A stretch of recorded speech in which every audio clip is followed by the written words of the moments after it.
Bismillahirrahmanirrahim. Assalamualaikum warahmatullahi wabarakatuh. Alhamdulillah wassalatu wassalamu ala rasulillah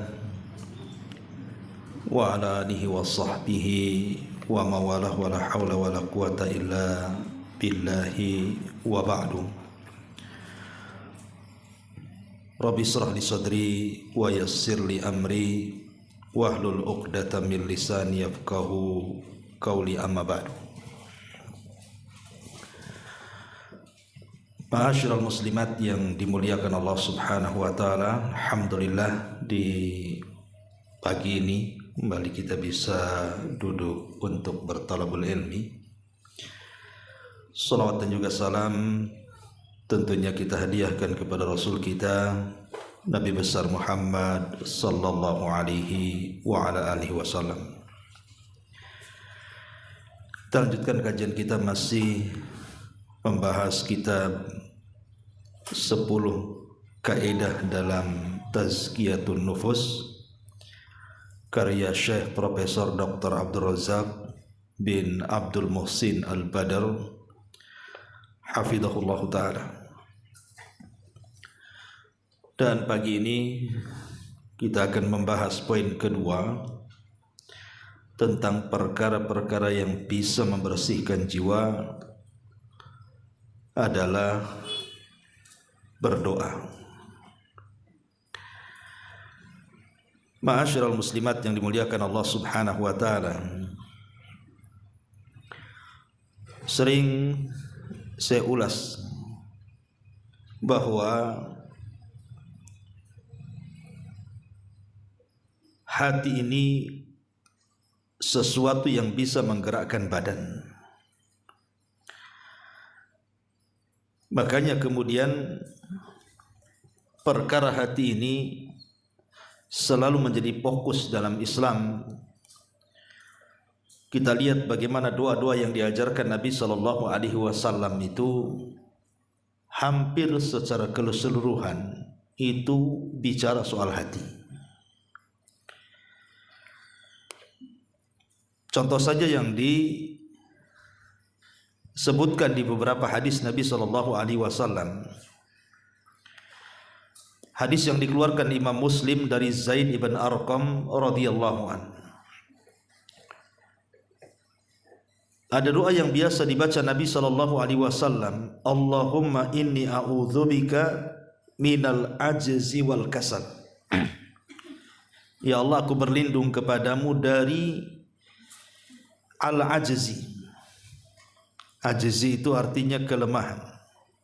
Wal kasali, dan kemalasan. Wal jubni wal bukhli, kepengecutan dan juga kebakhilan.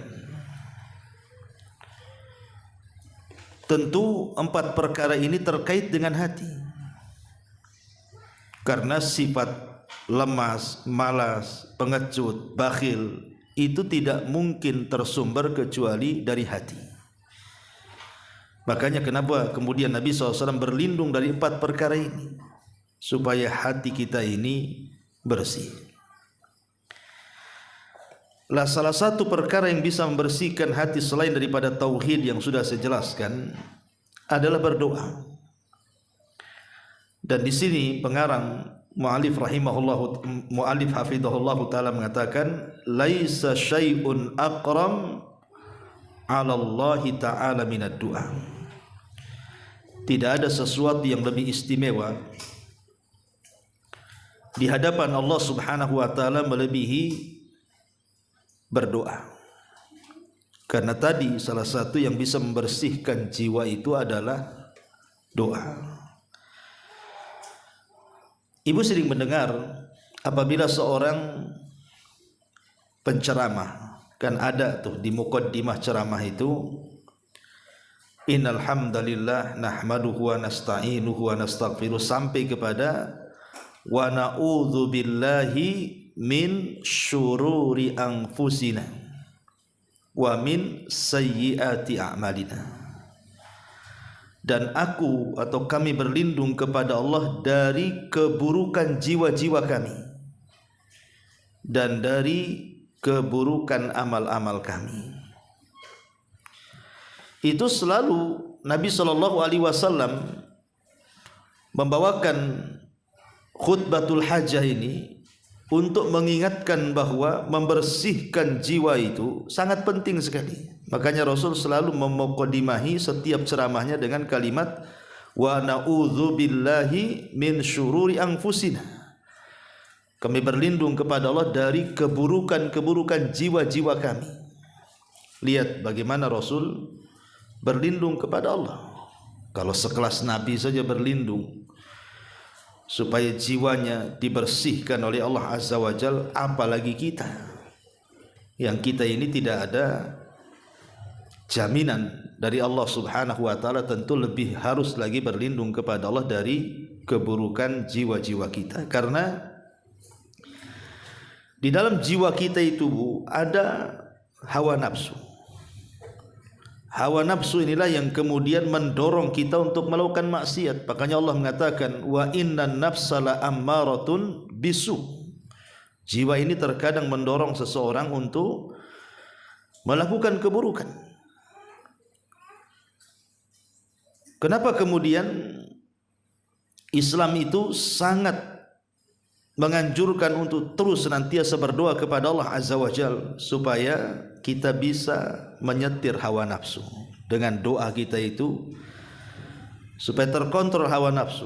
Karena hakikat doa itu artinya kita mengembalikan sesuatu kepada Allah dan merasa rendahnya kita di hadapan Allah, merasa hinanya kita di hadapan Allah, merasa miskinnya kita di hadapan Allah, sehingga kita meminta kepada Allah.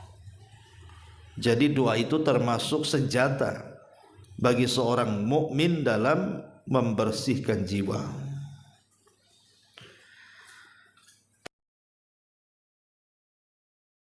Kata mu'allif baru kita jelaskan. Di dalam buku ini mu'allif menjelaskan kepada kita doa merupakan salah satu ibadah yang paling utama di sisi Allah Subhanahu wa taala. Karena sejatinya doa memperlihatkan kelemahan seorang hamba, kebutuhannya, kerendahannya, ketidakberdayaannya, serta pengakuan terhadap kekuatan Allah Azza wa Jalla. Kemudian kekuasaannya, kekayaannya, ketidakbutuhannya kepada siapapun, dan kebesarannya. Doa yang terkabul dapat menyembuhkan penyakit hati orang-orang yang memusuhinya, terlebih bagi para kekasih dan wali-walinya yang mulia. Di sini mu'allif hafizahullah ta'ala mengatakan, kenapa doa itu sesuatu yang sangat istimewa? Maka beliau memberikan alasan. Karena di satu sisi doa itu menunjukkan kelemahan kita, ketidakberdayaan kita, ketidakmampuan kita di hadapan Allah. Di sisi lain, Allah Subhanahu wa taala adalah zat yang maha kuasa, maha kaya, dan dia tidak membutuhkan makhluknya, dan dia bisa mengabulkan semua permintaan makhluk-makhluknya. Lah sebab itulah kenapa doa adalah semulia-mulianya ibadah. Karena doa itu bentuk perendahan kita di hadapan Allah, dan kita yakin Allah itu zat yang maha kuat dan bisa melakukan segala-galanya. Kemudian beliau mengatakan juga doa memiliki pengaruh yang besar dalam terkabulkannya pintu-pintu kebaikan. Sebagaimana dikatakan oleh Syekhul Islam Ibnu Taimiyah dalam wasiatnya kepada kepada Abul Qasim Al-Maghribi. Kata beliau Ibnu Taimiyah, doa adalah kunci segala kebaikan. Doa itu adalah kunci segala kebaikan. Kalimat ini ini bukan kalimat biasa, ini kalimat luar biasa. Ibu masuk rumah saja kalau nggak ada kuncinya, Bu, nggak bisa masuk rumah. Ibu naik mobil, pintu mobil tertutup, terkunci, nggak ada kuncinya, nggak bisa masuk mobil. Masuk kemana saja Bu, kalau nggak ada kuncinya itu nggak akan bisa masuk kita di dalamnya. Lah begitulah doa itu, kata Ibnu Taimiyah rahimahullahu taala, dia adalah kunci untuk membuka segalanya. Makanya jangan segan-segan dan jangan malas untuk berdoa, karena doa. Contoh umpamanya pagi-pagi kita sudah bangun, kemudian melangkahkan kerja. Lah sebelum kaki kita melangkahkan untuk beraktivitas itu Bu, entah ibu mau ke pasar, entah suami mau kerja, entah anak mau sekolah, ya, cobalah dimulai hari itu dengan doa. Karena kita tidak tahu namanya perjalanan hidup itu. Contoh umpamanya bekerja itu kan mesti ada risiko, nggak mungkin orang bekerja tidak ada risiko Bu. Entah kecelakaan di jalan, entah bermasalah di kantor, di perusahaan, di PT, atau apalah nama kerjanya gitu. Atau anak sekolah juga jauh melintas jalan, entah ketabrak, entah apa, kan kita tidak tahu. Kita ini tidak tahu apa yang terjadi satu hari ini. Lah karena kita tidak tahu kebaikankah ataukah mendapatkan keburukan, disitulah pentingnya berdoa tuh. Jadi di pagi hari itu, terutama setelah terbit fajar sampai terbit matahari, itu disebut waktu yang sangat berkah, yang Rasul katakan Allahumma barik li ummati fi bukuriha, ya Allah berkahi umatku di waktu paginya. Disitulah kita berdoa supaya kebaikan satu hari itu diperoleh kita, gitu maksudnya. Itu kata Syekhul Islam Ibnu Taimiyah rahimahullahu taala.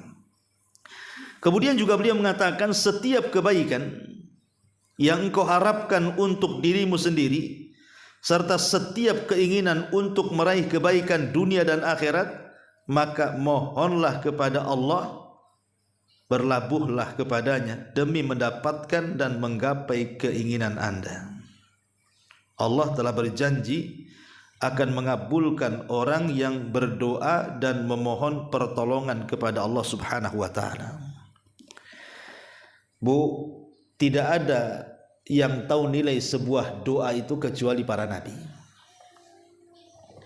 dan juga orang-orang yang mengikuti nabi. Nabi Ayub alaihi salatu wassalam adalah nabi yang disebut dengan Imamus Sabirin, imamnya orang-orang yang sabar. Jadi kalau ibu ingin mencontoh kesabaran, contohlah Nabi Ayub. Jadi Nabi Ayub alaihi salatu wassalam itu Allah takdirkan Bu, diuji dengan ujian yang luar sangat singkat, seluruh kekayaannya ludes. Ketika seluruh kekayaannya habis, diuji lagi Bu, semua anak laki-lakinya meninggal dunia. Cukup sampai di situ? Tidak. Tiba-tiba Allah Subhanahu wa taala mengirimkan penyakit kepada Nabi Ayub, penyakit yang belum pernah tertimpa kepada umatnya.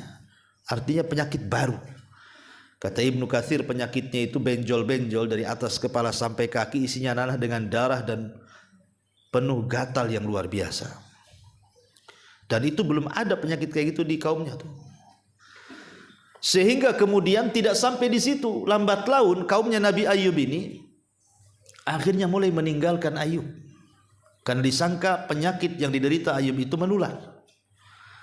Akhirnya kemudian masyarakat pun mulai meninggalkan satu.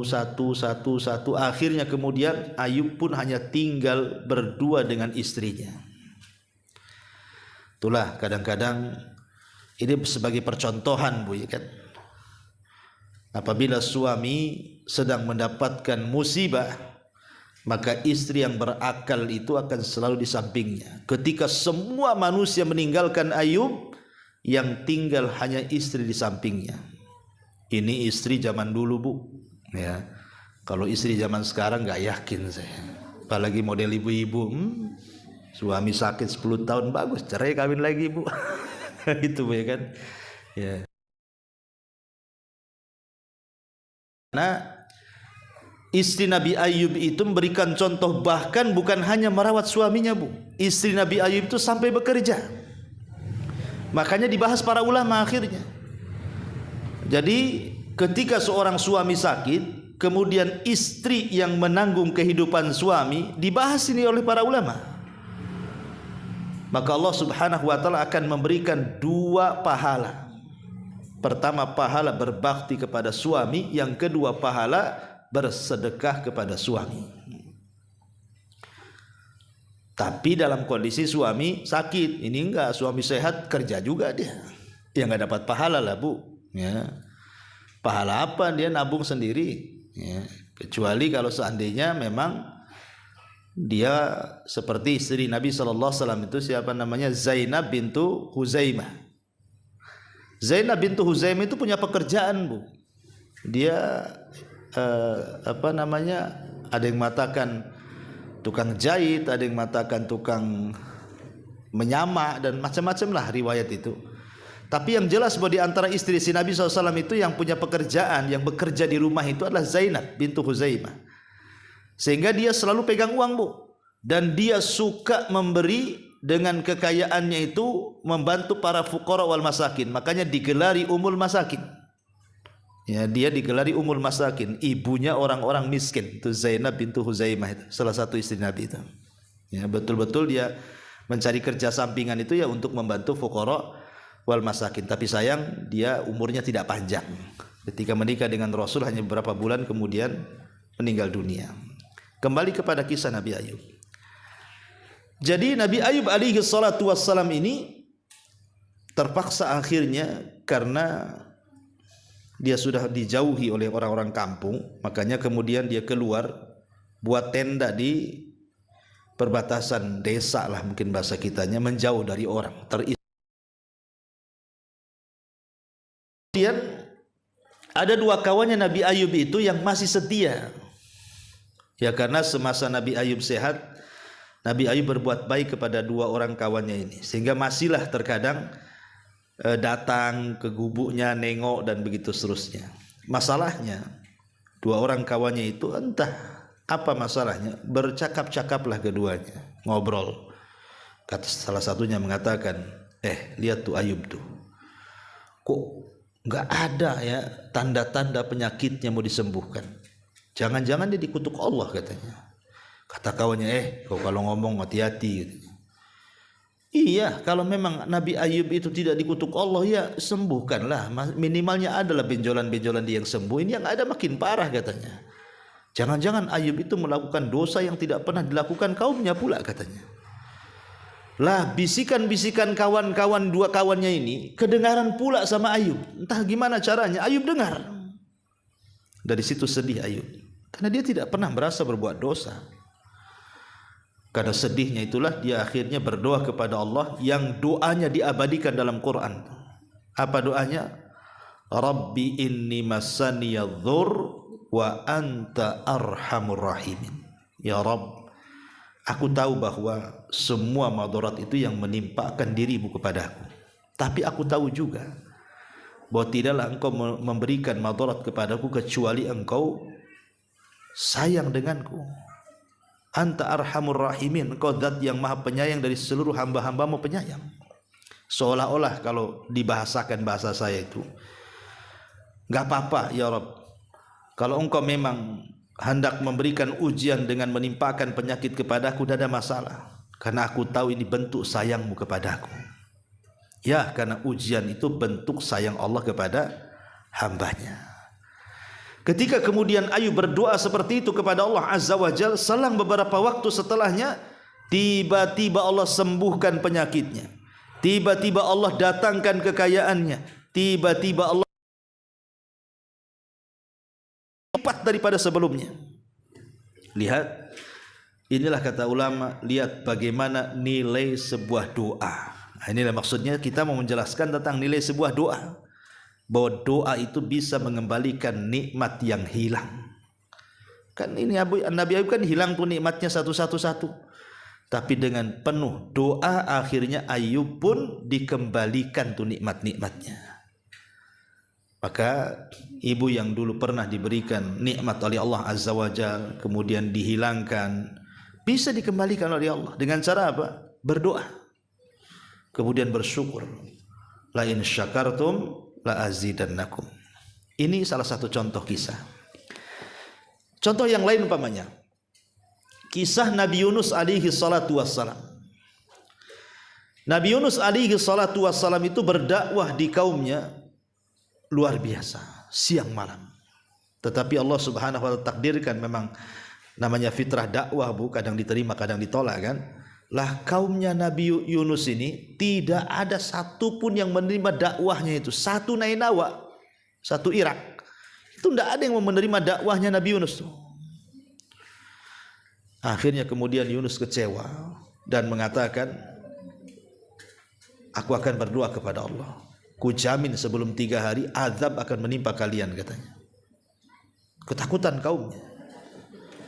Lah Nabi Yunus alaihi salatu wassalam karena sudah marah sama kaumnya, akhirnya meninggalkan kaumnya Bu, tanpa tahu bahwa umatnya tuh sudah bertobat tuh. Ditinggalkan aja kaumnya tuh.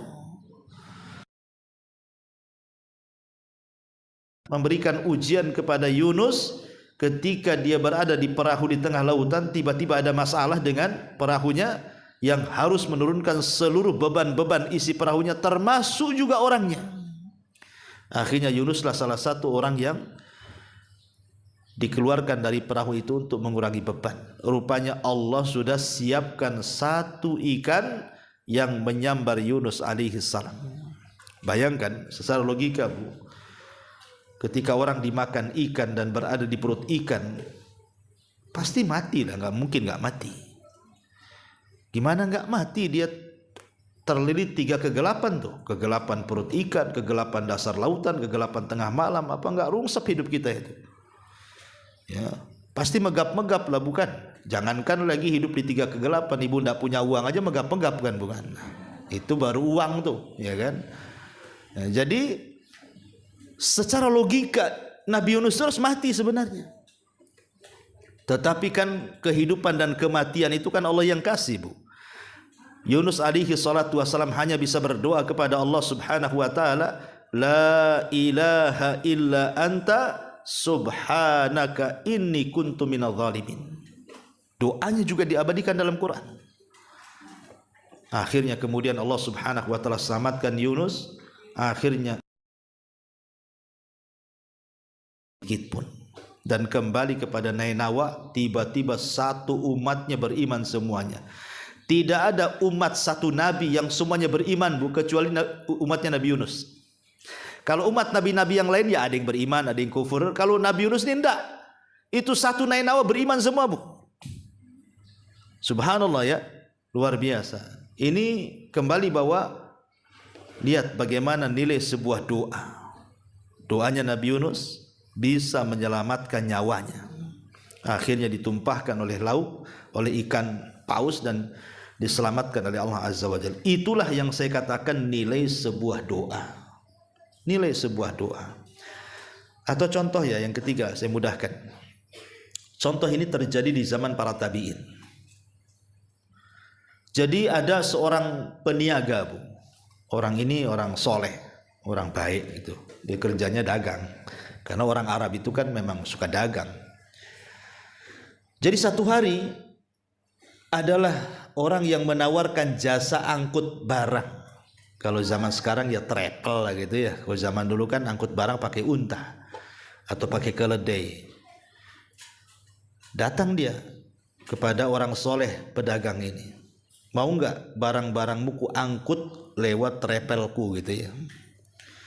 Berapa harganya? Sekian. Oh murah tuh.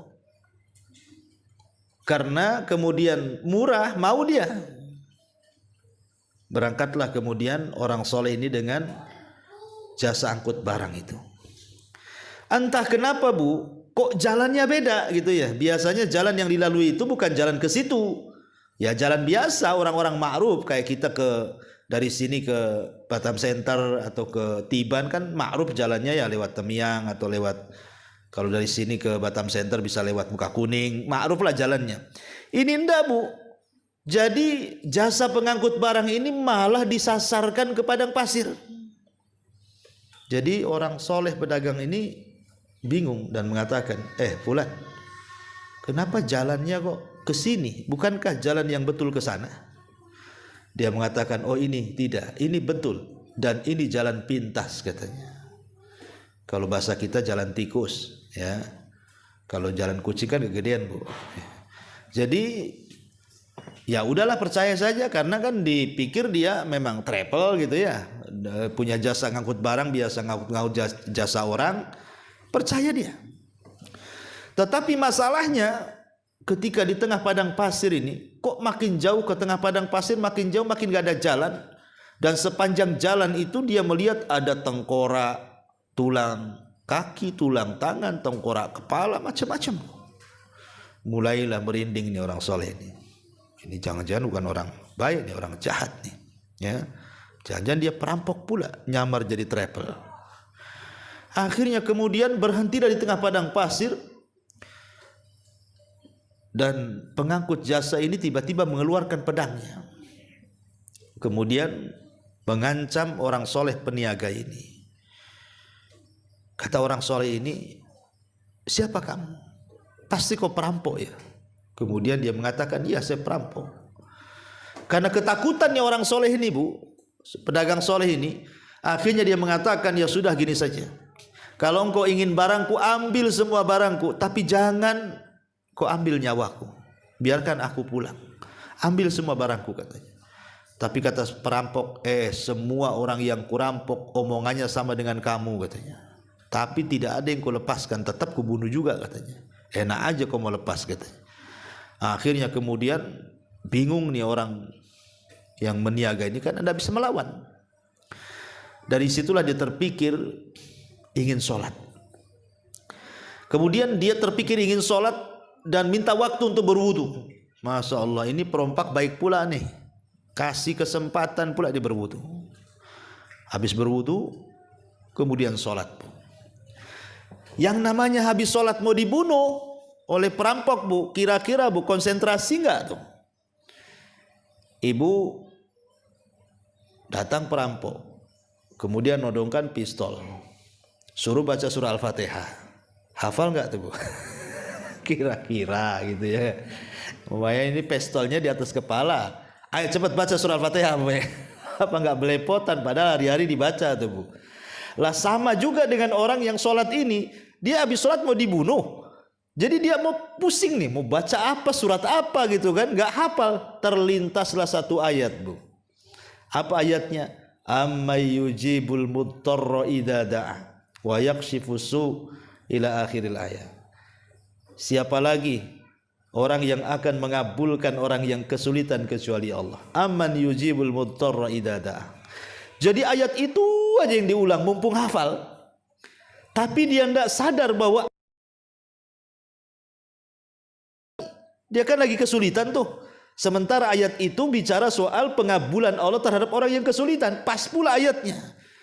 Maka ketika dia ingat satu ayat itu diulang-ulang sama dia, Bu, dalam sholatnya itu.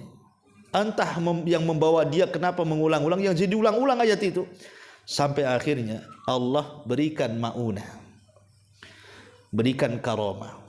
Karomah itu keanehan yang diberikan kepada para wali.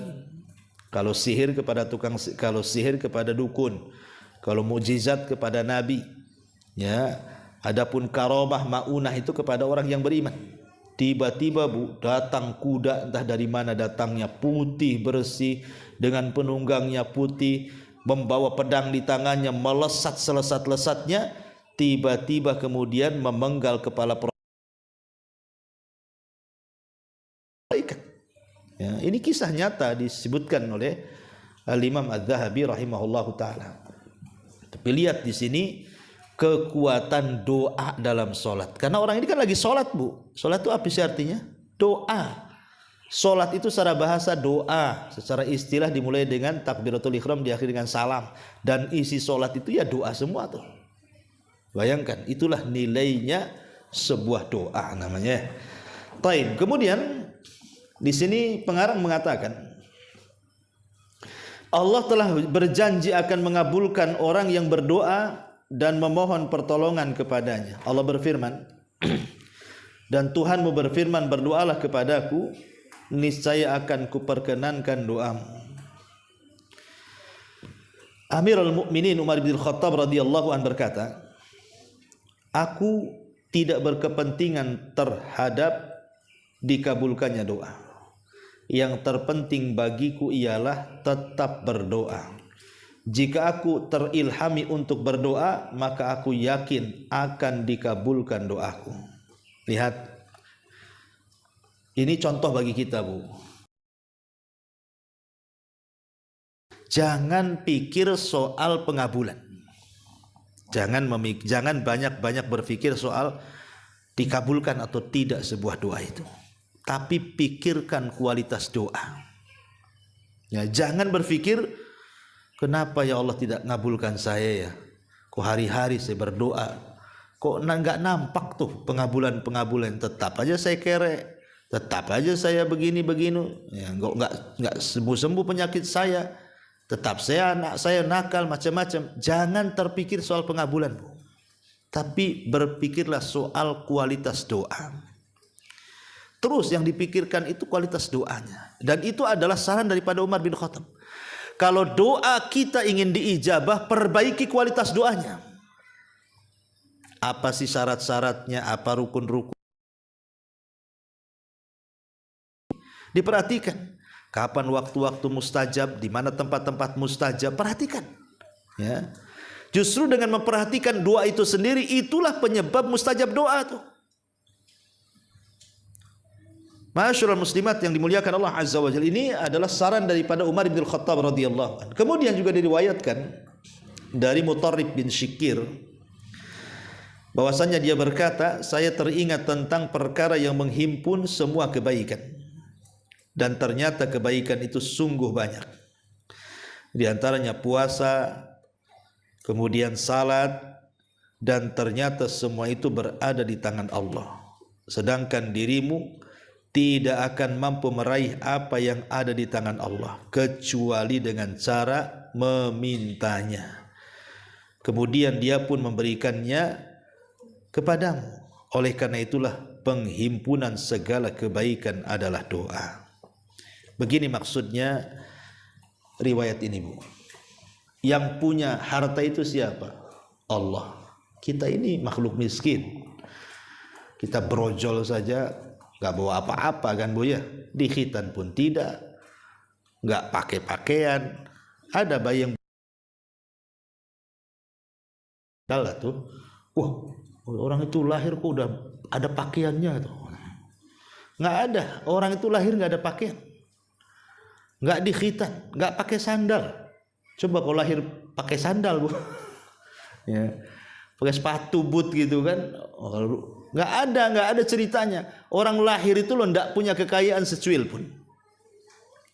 Kemudian terlahir pun mata pun nggak bisa lihat, telinga pun nggak bisa dengar, badan pun lemas.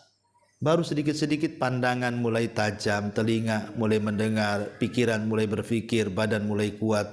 Baru dengan cara seperti itu dia bisa mencari nafkah, akhirnya kaya. Tapi yang ingin saya katakan bahwa yang punya kekayaan itu siapa? Allah. Maka mintalah kekayaan kepada zat yang punya kekayaan. Ya. Kalau kita minta kaya kepada zat yang kaya, Bu, pasti kita kaya. Tapi kalau kita meminta kepada zat yang miskin, macam mana bisa kaya? Karena banyak orang-orang yang ingin kaya, mintanya bukan kepada zat yang kaya, kepada dukun. Lah dukun lo sama dengan kita manusia. Coba bayangkan, di zaman sekarang lo masih ada orang yakin dengan dukun. Masih ada orang yakin bahwa dukun itu bisa mengganda-gandakan uang. Yang ada uang dia yang berganda, uang kita yang habis. Ya kan? Uang dia betul berganda-ganda dari kita, uang kita habis. Jadi kita kena kibul dukun lah jadinya. Jadi di sini mu'alif hafizahullah ta'ala membawakan riwayat ini seolah-olah doa itu membuka pintu semua kebaikan. Itu kenapa? Karena tadi kalau kita ingin kaya, minta sama orang kaya, sama zat yang kaya, Allah. Kalau kita sakit, yang ngasih kesembuhan itu siapa? Allah. Minta kepada Allah, pasti sembuh. Kalau kita lagi stres, Bu, siapa yang ngasih ketenangan? Allah. Minta ketenangan kepada Allah. Apalagi kalau ibu lagi ada masalah, konflik dengan suami, dengan orang tua, dengan tetangga, yang menyelesaikan konflik itu Allah, minta Allah menyelesaikannya. Kan enak, Bu. Kalau ada masalah apapun di dunia tinggal berdoa kok. Ya, dan yakin bahwa Allah Subhanahu wa taala pasti mengabulkan doa kita. Mustahil kalau Allah tidak mengabulkan doa kita. Pasti Allah mengabulkan doa kita. Cuman ada yang cepat pengabulannya, ada yang lambat, ya. Tetapi kenapa mu'alif rahimahullah ta'ala membawakan doa ini kepada bab tentang tazkiyatun nufus? Ya, di sini permulaannya. Di dalam kitab At-Tazkiyah bab kesucian jiwa, terdapat hadis sahih yang diriwayatkan dari Nabi SAW. Beliau berdoa dengan mengucapkan, Allahumma ati nafsi taqwaha wa zakkiha anta khairu man zakkaha anta waliyuha wa maulaha. Ya Allah, berikanlah ketakwaan pada jiwaku dan sucikanlah ia, karena hanya Engkaulah yang mampu untuk mensucikannya. Engkaulah yang menguasai dan Engkau, kata pengarang, mengandung isyarat dan peringatan bahwa kesucian jiwa itu di tangan Allah yang maha mengetahui hal-hal yang gaib. Dan kunci utamanya adalah doa, serta merasa sangat butuh kepada Allah Subhanahu wa taala. Sebab itulah doa yang kerap dibaca Nabi SAW adalah, ya muqallibal qulub tsabbit qalbi ala dinik. Wahai zat yang membolak-balikan hati, tetapkan hatiku di atas agamamu. Ma'asyiral muslimat yang dimuliakan Allah Azza wa Jalla. Satu hari Umar bin Khattab radhiyallahu an, entah dari mana di tangannya itu, Bu, membawa lembaran Taurat. Kemudian lewat di dekat Nabi.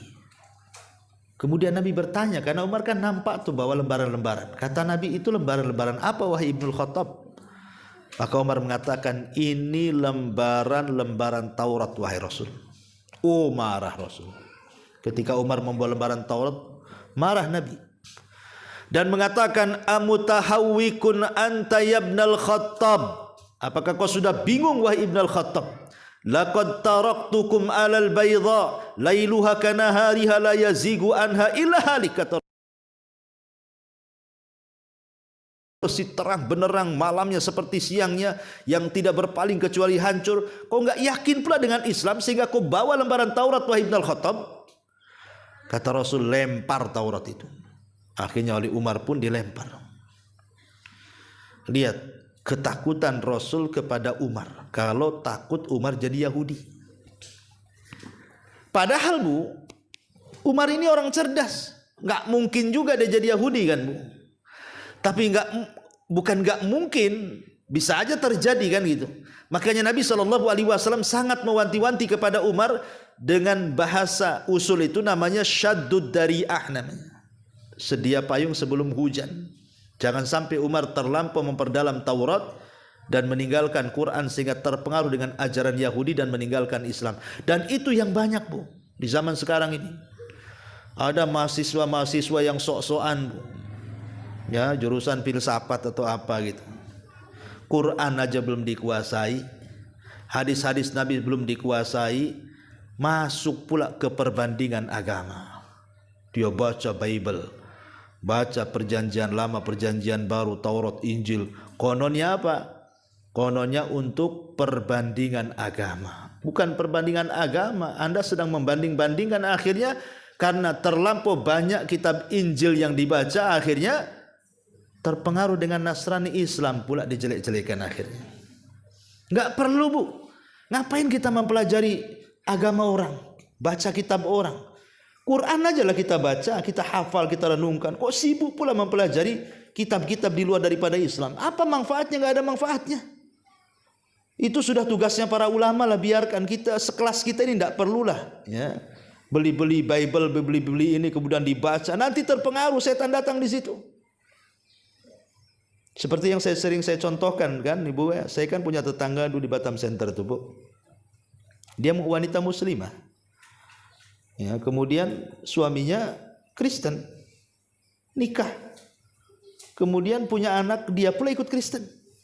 Yang si istrinya itu karena agama suaminya Kristen, ikut Kristen. Akhirnya sama suaminya diajak ke gereja tiap minggu, terus diajak ke gereja. Kemudian dia ngomong sama orang-orang, semenjak aku ikut agama suamiku, katanya, semenjak aku sering ke gereja, kok tenang rasanya. Beda dulu waktu masih muslim, ke masjid itu rungsep rasanya. Karena dia nggak pernah belajar Quran, Bu. Ya, dia waktu Islam kemana? Mungkin nggak kayak ibu gini kan? Coba kalau waktu Islam dia kayak ibu datang ke majelis taklim gitu ya, belajar agama.